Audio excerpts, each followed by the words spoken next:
Psaume 23, Cantique de David. L'Éternel est mon berger, je ne manquerai de rien. Il me fait reposer dans de verts pâturages, il me dirige près des eaux paisibles. Il restaure mon âme, il me conduit dans le sentier de la justice, à cause de son nom. Quand je marche dans la vallée de l'ombre de la mort, je ne crains aucun mal, car je sais que tu es avec moi. Ta houlette et ton bâton me rassurent. Tu dresses une table en face de mes adversaires, tu induis ma tête et ma coupe déborde.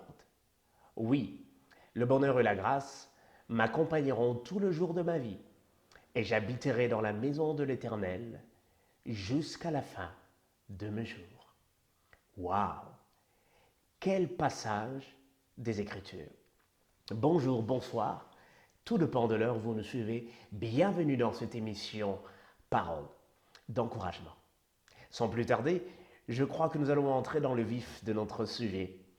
Et j'espère que vous avez déjà, découvert avec moi quel est le passage des Écritures que nous allons essayer d'étudier, de méditer et de nous encourager en ce jour. Le psaume 23. Un psaume combien riche, un psaume combien bénissant et combien enrichissant. Un psaume qui apporte consolation, qui apporte réconfort, qui nous donne de la confiance, afin d'avancer dans ce monde. C'est un psaume que beaucoup de personnes connaissent et que beaucoup même récitent. Beaucoup récitent ces psaumes. Nous connaissons ces psaumes, nous méditons cela. Un psaume magnifique, l'un des cantiques de David. Sans plus tarder, nous allons entrer dans le vif de notre sujet. David commence ses psaumes en disant que l'Éternel est mon berger. Souvent, lorsque nous lisons ces psaumes, nous sommes tellement pressés à aller directement ailleurs. Oh, je ne manquerai de rien. Oh oui, nous le proclamons avec foi. Mais David place la base, il place toute chose dans son fondement, en commençant par dire que Dieu, que l'Éternel est son berger. Alors j'aimerais te poser la question, toi qui me suis. Est-ce que l'Éternel est ton berger? Est-ce que l'Éternel est ton berger? Alors, qui est un berger? Un berger, c'est celui qui dirige, qui prend soin d'un troupeau. Un berger, c'est celui qui est chargé de paître un troupeau. Au Proche-Orient, on trouvait de bergers qui allaient de pâturage en pâturage, qui se déplaçaient d'un lieu à un autre pour chercher de la nourriture pour son troupeau. Mais il y avait aussi de bergers sédentaires, c'est-à-dire de bergers qui s'est déplacé pour aller dans un pâturage, laisser ses troupeaux là-bas, qu'ils mangent et tout. Et, je ne sais pas, les après-midi, le soir, il rentre avec son troupeau dans le bercail ou bien dans son enclos. Et David dit que l'Éternel est son berger. En disant cela, David faisait sûrement référence à sa vie. Il faut savoir que David était un berger. Il était un berger dans la maison de son père. Il a dirigé un troupeau. Et même la Bible nous dit que David a tué le lion et l'ours pour sauver, pour prendre soin de ses brebis, de son troupeau.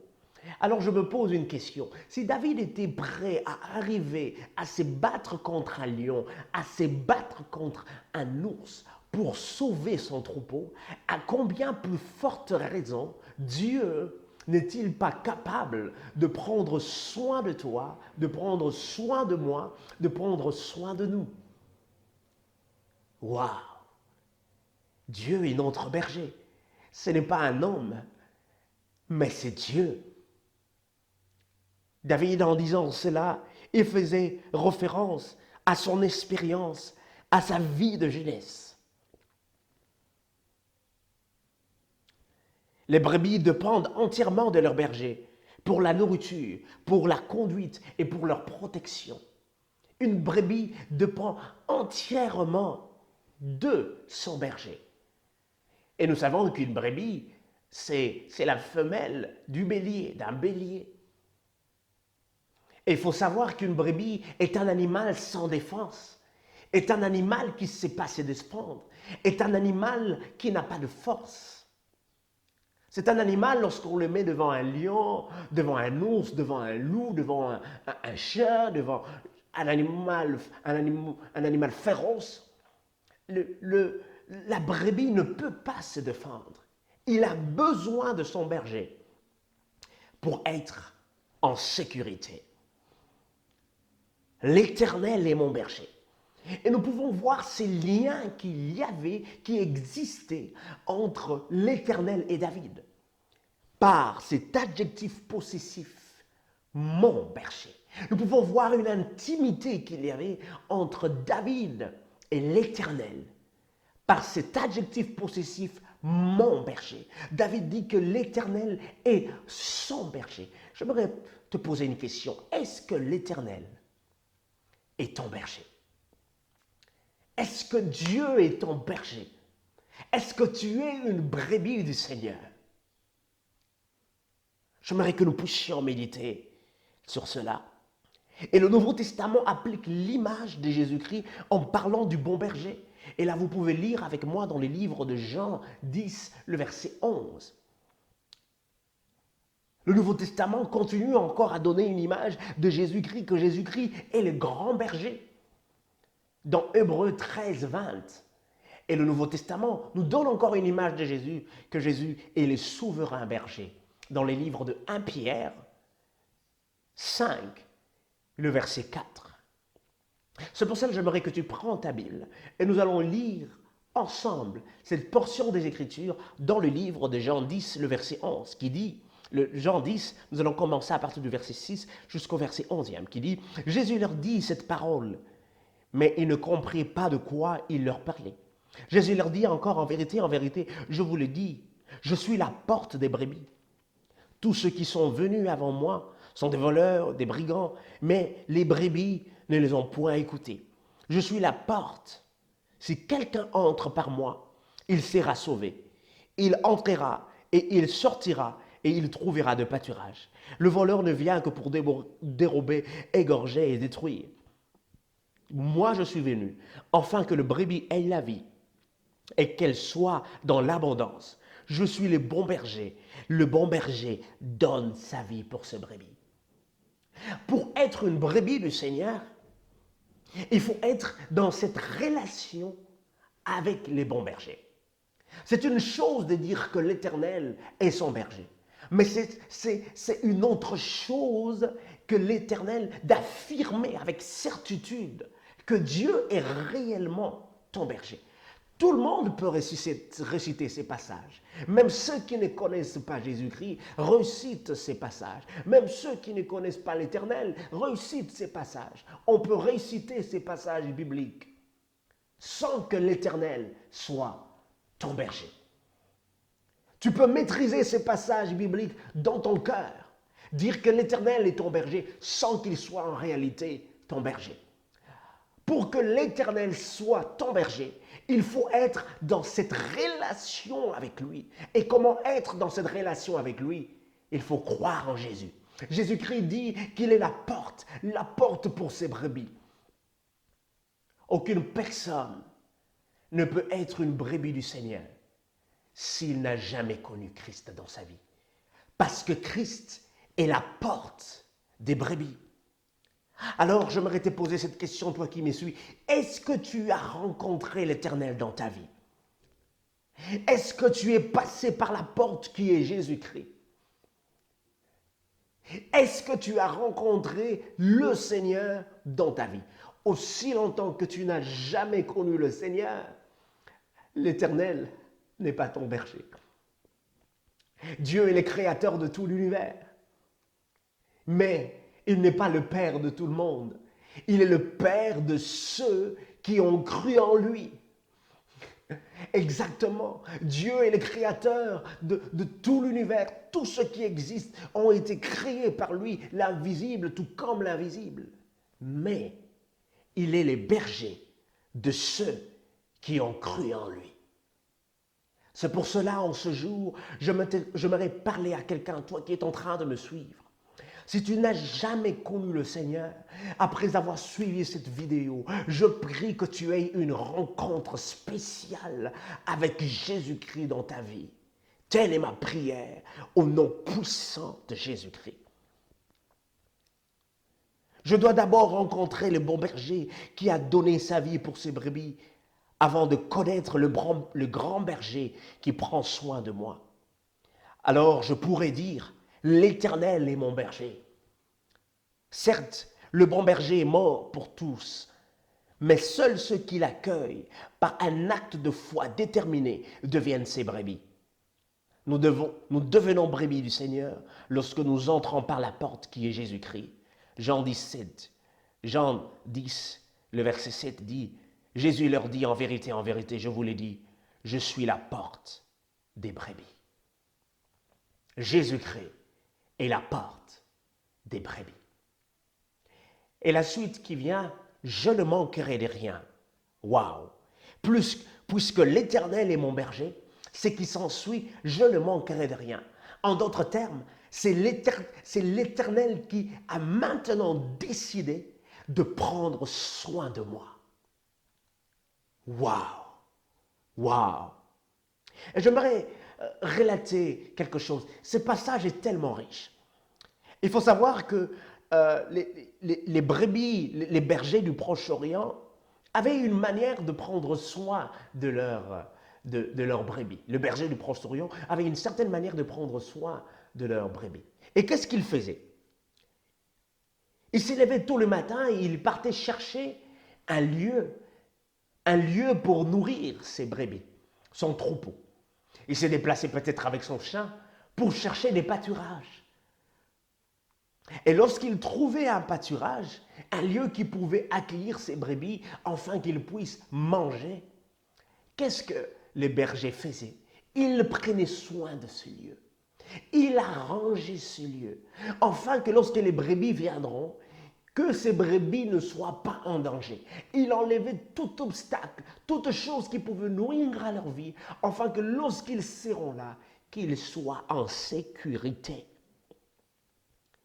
Et après avoir fait cela, le berger a trouvé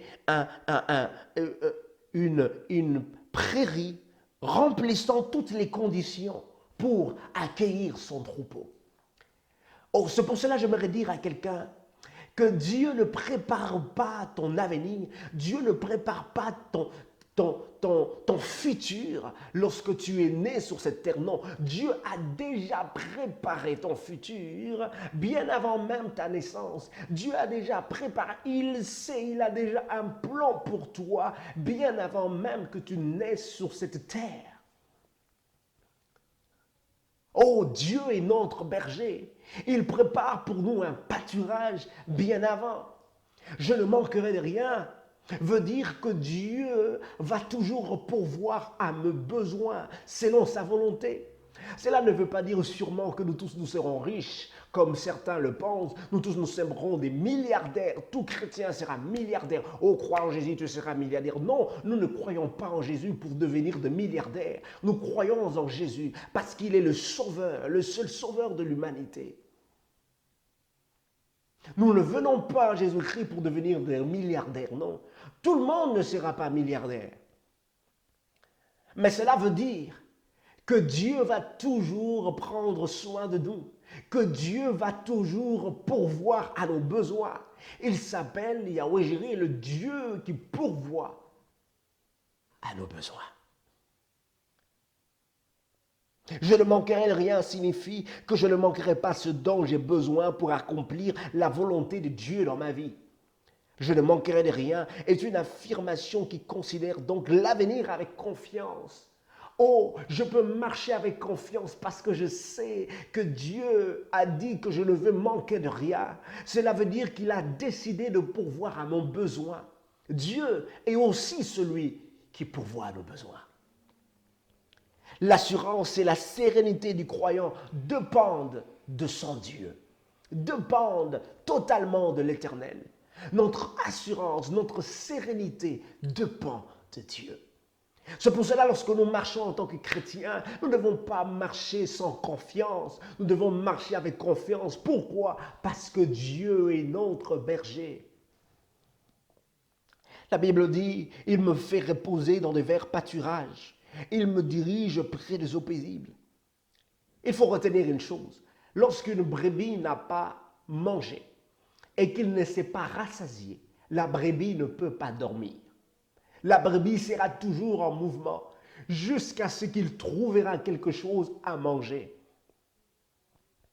Et lorsqu'il est rassasié, lorsqu'il a mangé, c'est à ce moment-là que la brebis peut se reposer. Mais il faut savoir que lorsque la brebis se repose, il peut se reposer avec sérénité, avec confiance, parce que son berger est près de lui. Ici, j'ai vu un troupeau de brebis. Un troupeau. Et c'était magnifique de voir ces troupeaux. Après, lorsqu'ils ont mangé, ils se sont reposés. Et le berger n'était non loin, il était juste près. Pour voir, pour le sécuriser. Alors que nous sommes en train de se reposer, le berger est là pour sécuriser. Il est là pour sécuriser le troupeau. C'est exactement ce que Dieu fait. Durant notre parcours terrestre, nous devons être conscients de la présence de Dieu. Il me fait reposer dans de verts pâturages. C'est simplement que lorsque la brebis a mangé quelque chose, c'est à ce moment-là qu'il peut se reposer. Mais la brebis ne se repose pas simplement parce qu'il a mangé, mais il se repose aussi parce que son berger est près de lui pour le sécuriser. C'est pour cela que j'aimerais attirer notre attention que dans notre marche sur cette terre, nous devons vivre en étant conscients de la présence du bon berger. La brebis se repose en sécurité parce qu'il sait que le berger est là pour veiller sur lui. Oh, je prie que tu te reposes dans des verts pâturages. Pourquoi? Parce que la présence de Dieu est près de toi. Durant notre parcours terrestre, nous devons être conscients de la présence permanente du Seigneur qui prend toujours soin de nous. Même lorsque tu peux passer dans le moment difficile, je dois être conscient de sa présence. Que Dieu n'est jamais loin. Il est tellement près de nous pour nous sécuriser.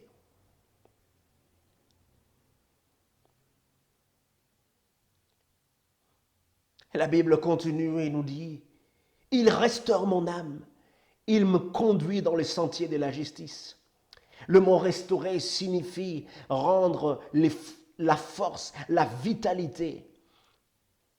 Le mot restaurer signifie rafraîchir ou consoler. Il restaure notre âme.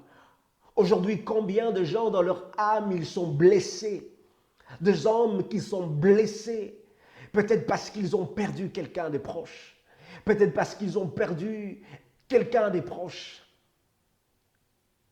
Des personnes qui sont blessées dans leur âme. Peut-être parce qu'ils ont été choqués par une personne. Quelqu'un t'a blessé à cause des paroles qu'il a prononcées sur toi. Quelqu'un peut-être t'a blessé à cause d'un projet que vous avez fait ensemble et il t'abandonne, il te laisse. Combien de gens sont blessés à cause de certaines situations qui les accablent? Ils ont mal dans leur cœur, ils sont attristés, leur âme saigne. Mais ce que j'aime, la Bible nous dit que l'Éternel, il restaure notre âme. Ma prière en ce jour, toi qui me suis, est que ton cœur qui est blessé soit restauré dans le nom de Jésus.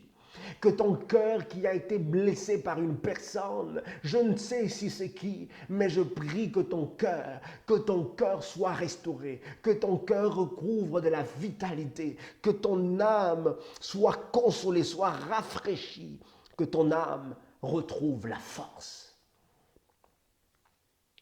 Lorsque nous sommes abattus, le berger nous ranime, nous donne la force, nous donne la vitalité, nous console.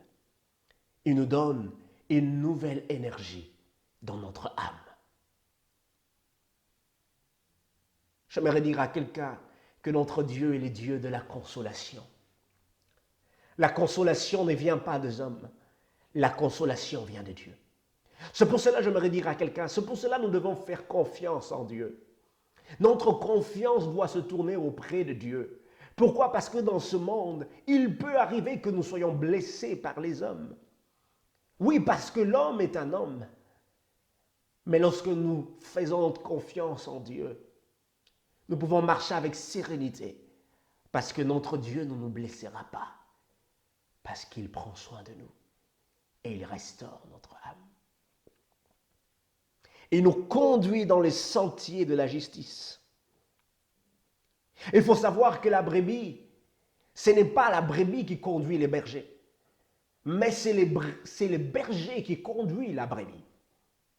C'est les bergers qui dirigent une brebis, et non pas l'inverse.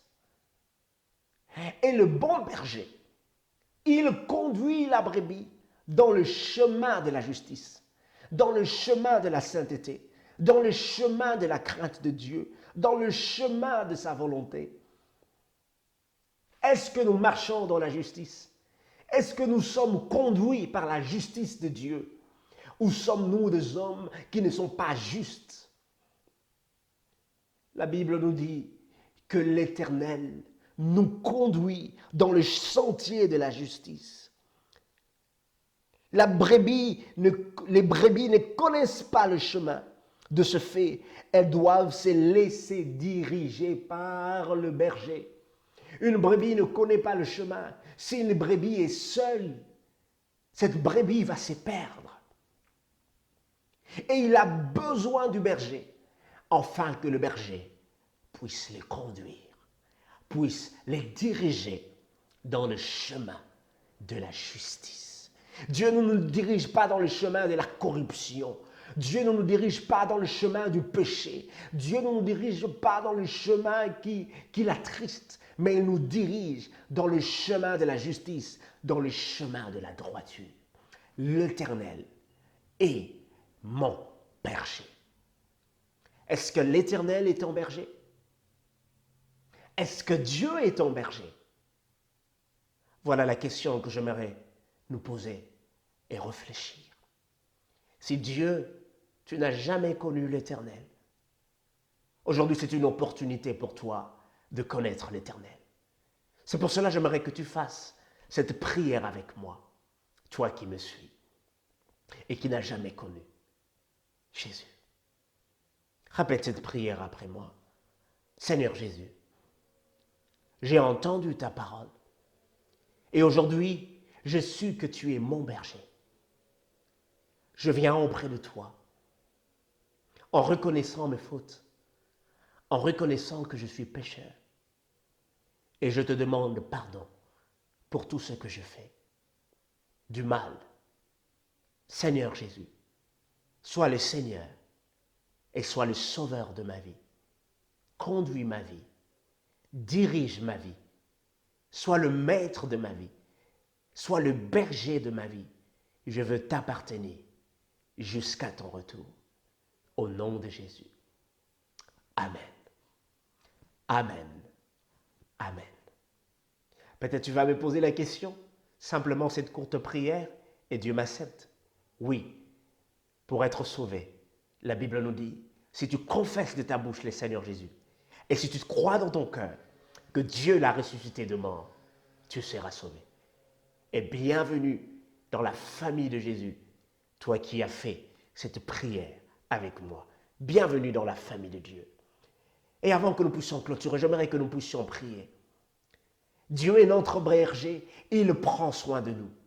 C'est pour cela, pendant, peut-être tu traverses de temps difficiles, j'aimerais que tu saches que Dieu prend soin de toi, que Dieu est ton berger, que Dieu te dirige et ne crains rien, car il est avec toi.